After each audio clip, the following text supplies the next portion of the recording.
नमस्कार, मैं हूं प्रवीण दुबे।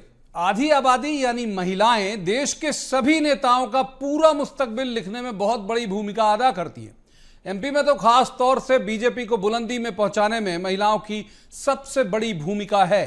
कुछ महीनों पहले हुए विधानसभा चुनाव में तो बीजेपी की सफाई के अनुमान आकलन हवा में तैर रहे थे कि तब के मुख्यमंत्री लाडली बहना योजना ले आए और नतीजे ही पलट गए।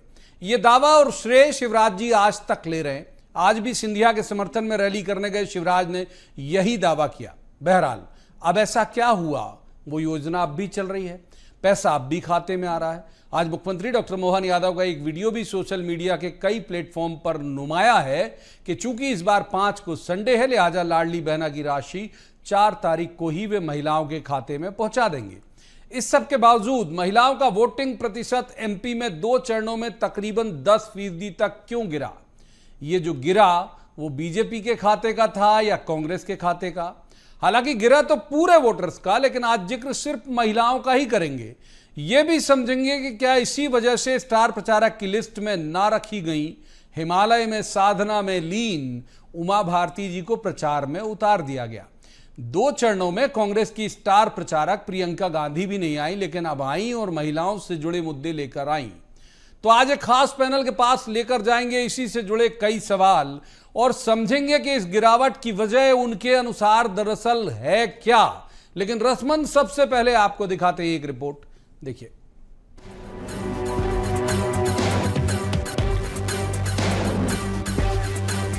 एमपी में लोकसभा चुनाव के लिए 2 चरणों का मतदान हो चुका है।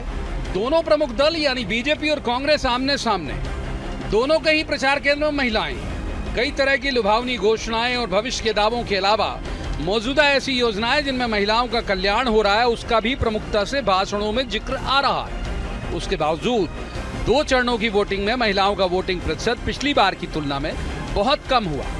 यूं तो सारे वोटर्स पिछली बार की तुलना में इस बार उदासीन हैं, लेकिन महिलाओं की उदासीनता ज्यादा डरा रही है। बीजेपी ने जब अपने 40 स्टार प्रचारकों की लिस्ट जारी की थी तो उसमें से उमा भारती का नाम तक गायब था, मगर वे अचानक बीते दिनों शिवपुरी में प्रकट शब्द इसलिए उपयुक्त है क्योंकि उन्होंने खुद कहा कि वो हिमालय में साधना में लीन थी, लेकिन भतीजे ज्योतिरादित्य का फोन गया और वो तुरंत आ गई।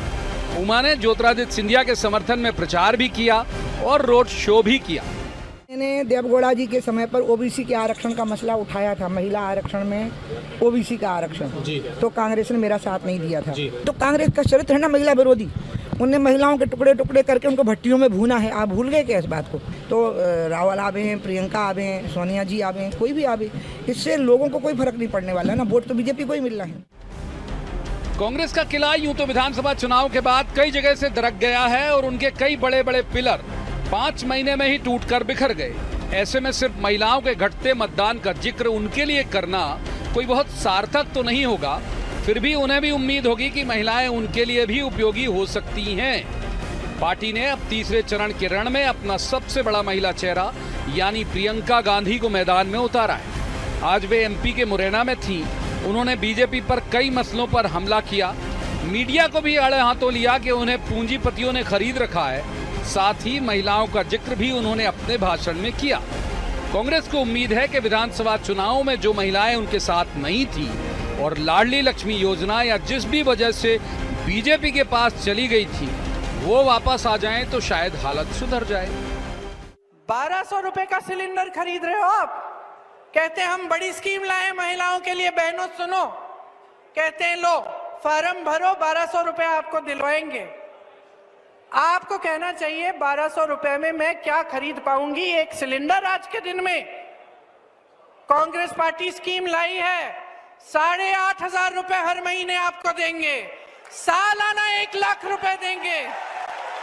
नौजवान खड़े हैं, नौजवानों को हम स्नातक पास को 1 लाख रुपए सालाना का अप्रेंटिसशिप देंगे। विधानसभा चुनाव में एमपी में महिलाओं ने बम्पर वोटिंग की थी। सिर्फ 5 महीने के अंदर ऐसा क्या हुआ कि महिलाओं ने वोटिंग को लेकर उदासीनता दिखा दी? तकरीबन 10% की गिरावट 5 महीनों में इन 2 चरणों के दौरान आ गई। बात न केवल पॉलिटिकल पार्टी के लिए चिंता की है, बल्कि चुनाव आयोग की पेशानी पर भी ये बल लाने लायक है। अब ये देखना महत्वपूर्ण होगा कि चुनाव के अगले चरण में ये गिरावट जारी रहती है या कुछ प्रतिशत बढ़ सकता है। Bureau report, DSTV। तो सबसे पहले उन खास मेहमानों का मैं आपसे तारुफ करा दूं जिनके साथ हम चर्चा को आगे बढ़ाएंगे। हमारे साथ है वंदना त्रिपाठी, बीजेपी की विद्वान ऊर्जावान प्रवक्ता हैं। बहुत स्वागत है वंदना जी का। दूसरी मेहमान है स्पर्श चौधरी, एक कांग्रेस की विद्वान ऊर्जावान प्रवक्ता है। स्पर्श जी का भी बहुत स्वागत। और तीसरे मेहमान हैं अक्षय शर्मा, वरिष्ठ पत्रकार हैं और बहुत अच्छे राजनीतिक विश्लेषक हैं। अक्षय जी का भी स्वागत कर लेते हैं। वंदना जी, पहले तो हमारे दर्शकों को समझा दीजिए क्या वजह महिलाओं के वोटिंग परसेंटेज में गिरावट की आपकी समझ में और आपकी पार्टी की समझ में। बाकी पैनल को भी नमस्कार।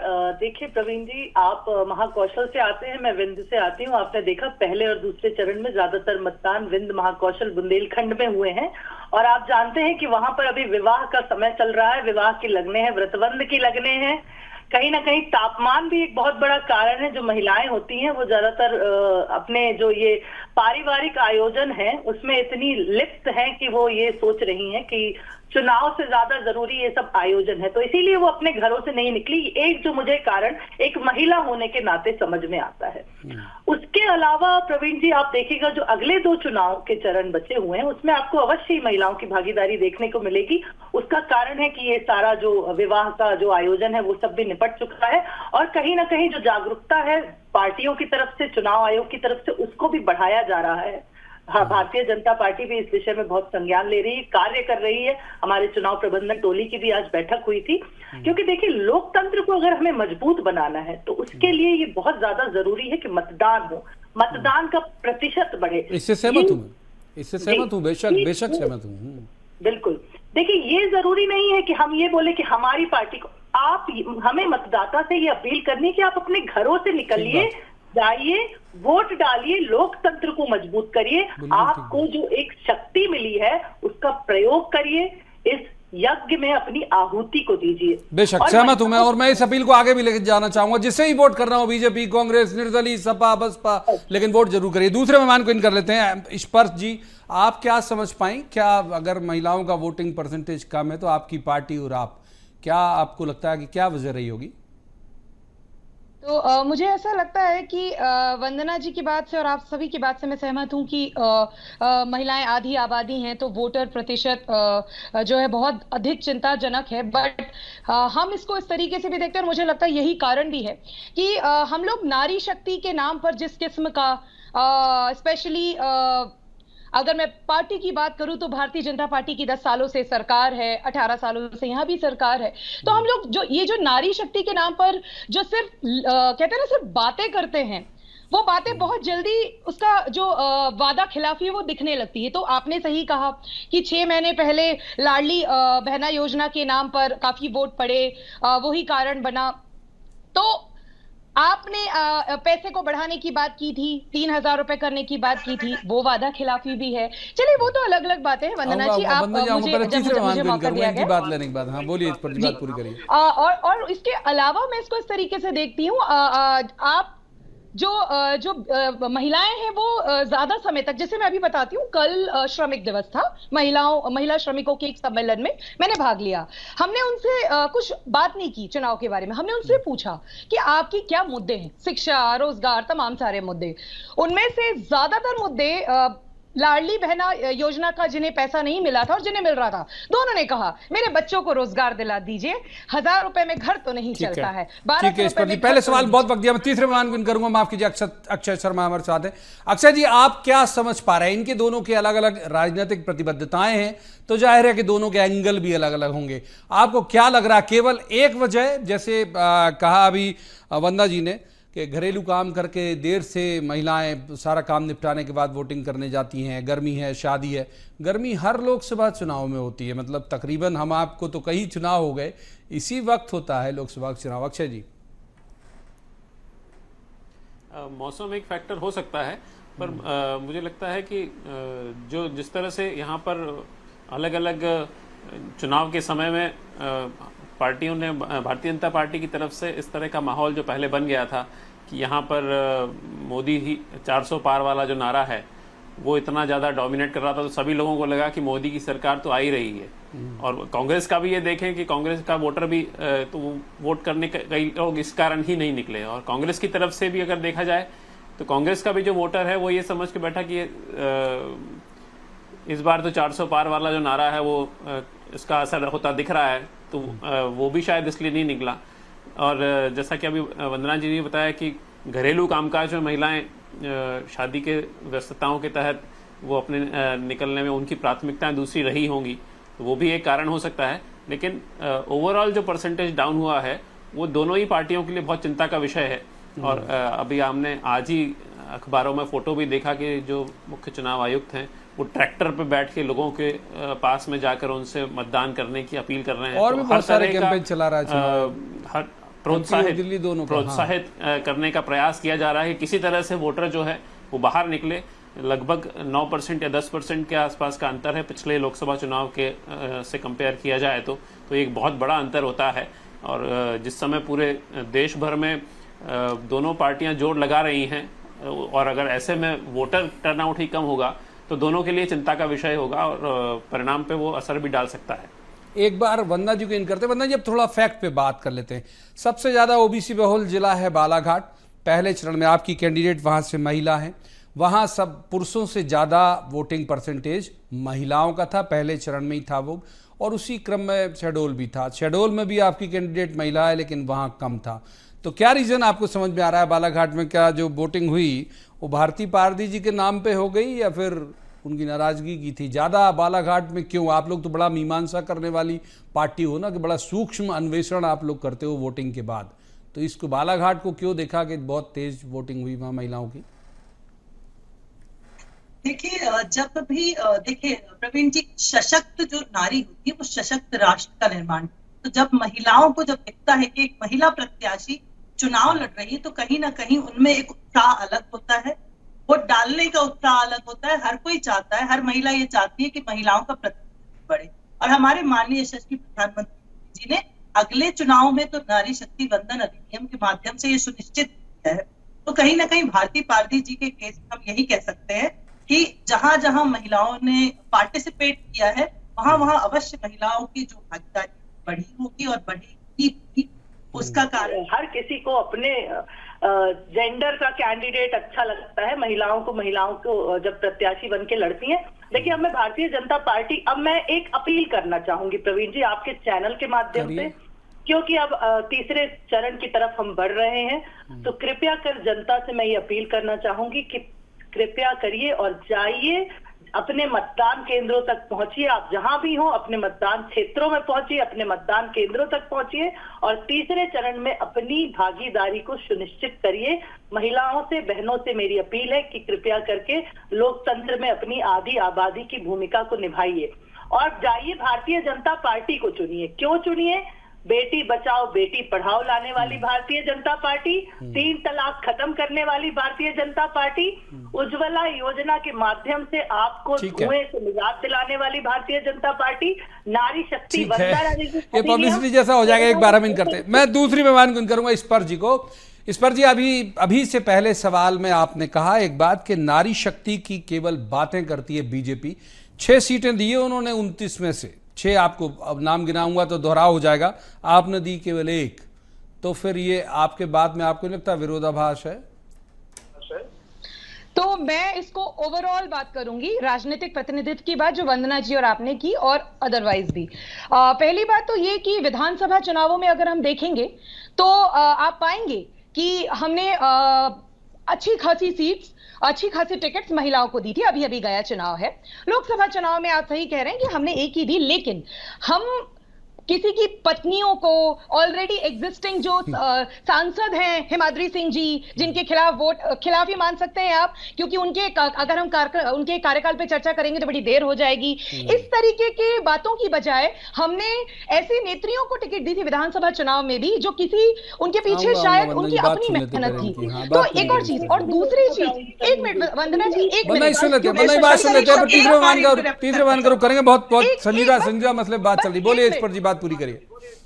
हाँ, सशक्तिकरण का दूसरा एस्पेक्ट है कैसरगंज से ब्रजभूषण सिंह बलात्कारी सांसद के सुपुत्र को, जिन्होंने दबदबा है, दबदबा बना रहेगा, को टिकट दिया जाना, प्रज्वला रेवन्ना को भगाए जाने में आप कह सकते हैं मदद करना। इस सवाल में वंदना जी से पूछना चाहूंगी कि आखिर क्या मजबूरी थी 400 पार लाने वाली भारतीय जनता पार्टी को प्रज्वला रेवन्ना जी के लिए मंच से वोट मांगने की नरेंद्र मोदी जी को क्या जरूरत है?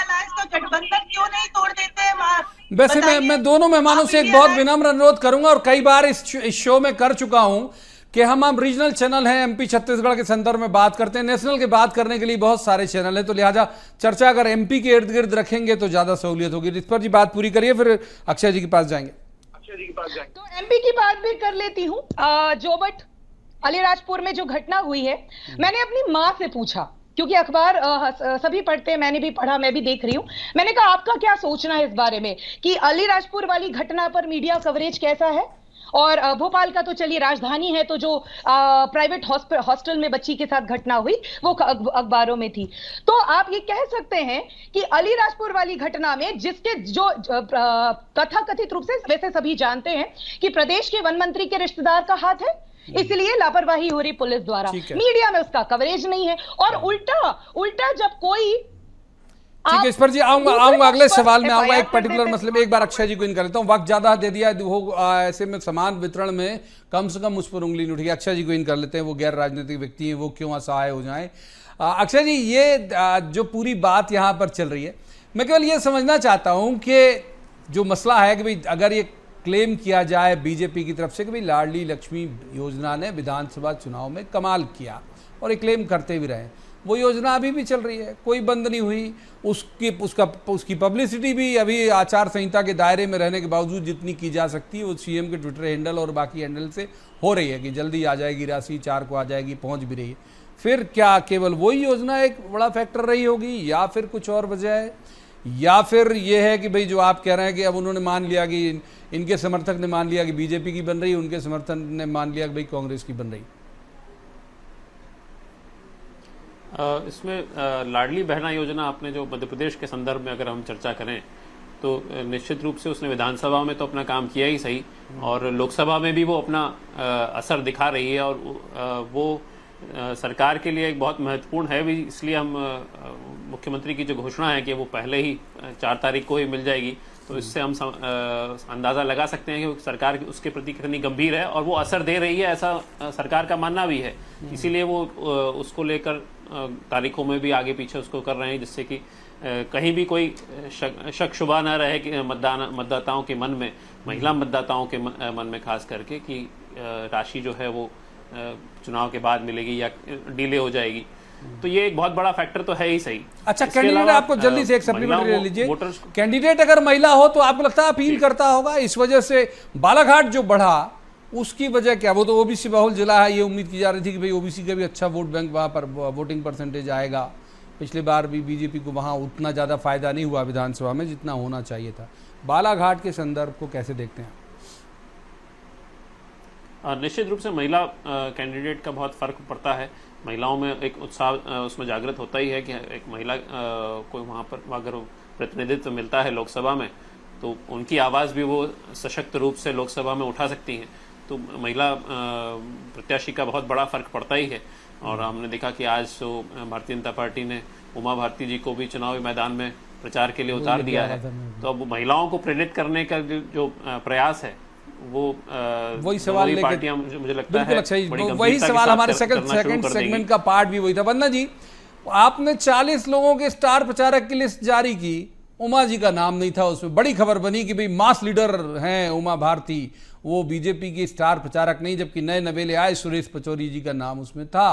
फिर ऐसी क्या मजबूरी हो गई? उन्होंने कहा भी कि ये उनकी बाइट भी है कि मैं तो साधना में थी, भतीजे का फोन आया, वो ज्योतिरादित्य सिंधिया को भतीजे कह रही थी, भतीजे का फोन आया, तो फिर वो चुनाव प्रचार में आ गई। फिर वो आई भी, रोड शो भी किया, तो पहले लिस्ट में नहीं रखा, फिर बुला लिया इसी डर से।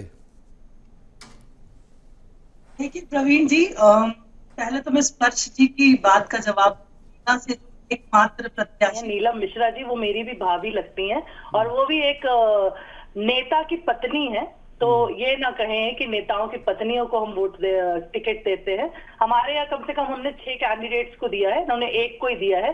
तो सब प्रत्यक्ष किम प्रमाणम, सामने प्रत्यक्ष प्रमाण है कि महिलाओं का प्रतिनिधित्व हमने बढ़ाया है।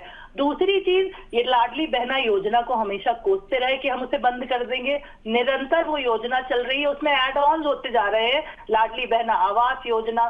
तो ये भ्रम फैलाने का काम कांग्रेस पार्टी का काम है। अब रही उमा भारती जी की बात, तो जब उमा भारती जी ने खुद स्वयं ये कहा था कि वो हिमालय जा रही हैं, वो अब वहां पे जाके तपस्या करेंगी, तो इसमें भी उन लोगों को आपत्ति थी कि आप लोगों ने उनके साथ ऐसा। अब वो वापस आ गई तो इनको आपत्ति। तो देखिए, कांग्रेस पार्टी की आपत्तियों को हम दूर करने के लिए यहाँ नहीं बैठे।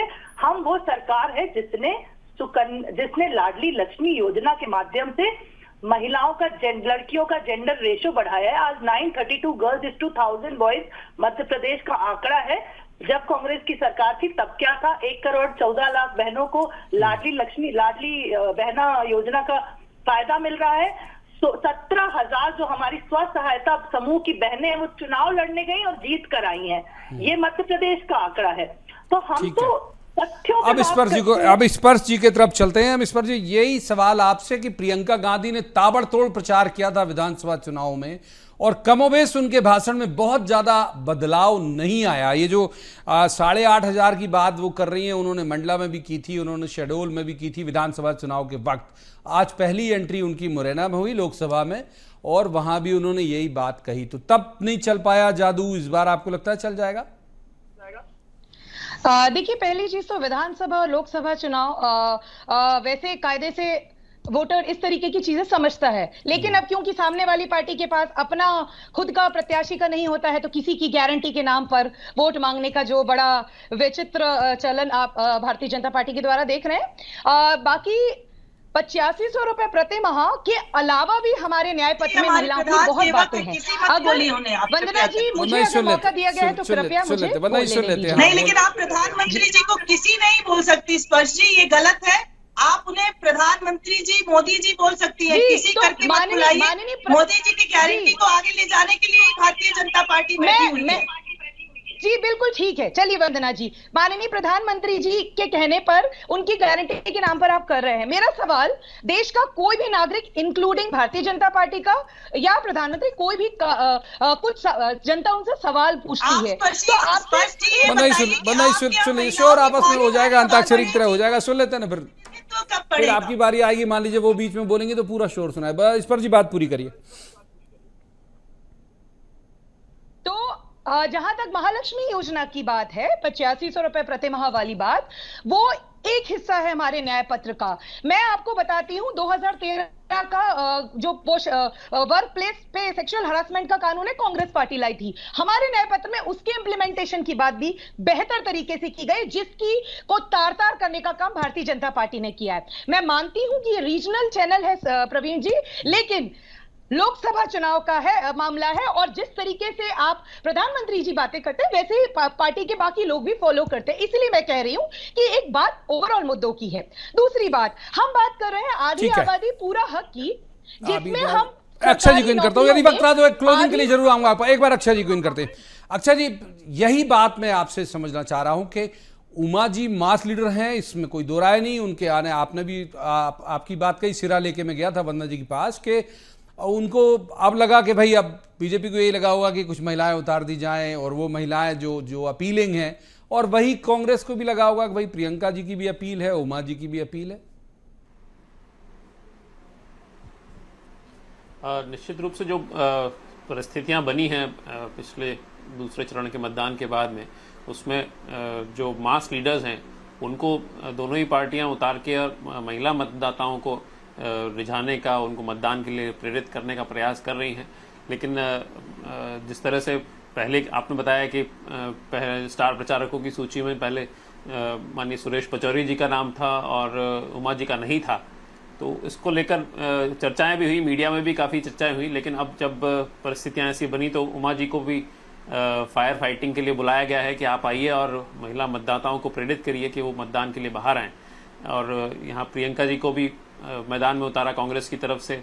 आगामी तीसरे चरण के लिए कई सभाएं उनकी यहाँ पर होने वाली हैं, तो हो सकता है कि ये जो दोनों पार्टियों का प्रयास है वो शायद फलीभूत हो और महिला मतदाताओं में, जो कि अभी तक उसमें अंतर पुरुषों के और उनमें अंतर काफ़ी रहा है, उन्होंने वो प्रेरित हो और मतदान के लिए बाहर निकले, जिससे कि पिछले लोकसभा चुनाव के समय जो परिस्थितियां बनी थी कि हमारे पास में लगभग 10% ज़्यादा वोटिंग था, वो वैसे कम से कम उतना तो हो, उससे ज्यादा नहीं, जबकि बढ़ना चाहिए था अगर इतनी सारी योजनाएं उनके लिए आ गई तो। एक बार वंदना जी, बिल्कुल वक्त फिसल रहा है हाथ से, क्लोजिंग रिमार्क आप दोनों का चाहूंगा मैं। असल मुद्दे आपको क्या लगते हैं वंदना जी, महिलाओं के असल मुद्दे एमपी के संदर्भ में क्या होंगे जिसके आधार पर वोट करती होंगी महिलाएं?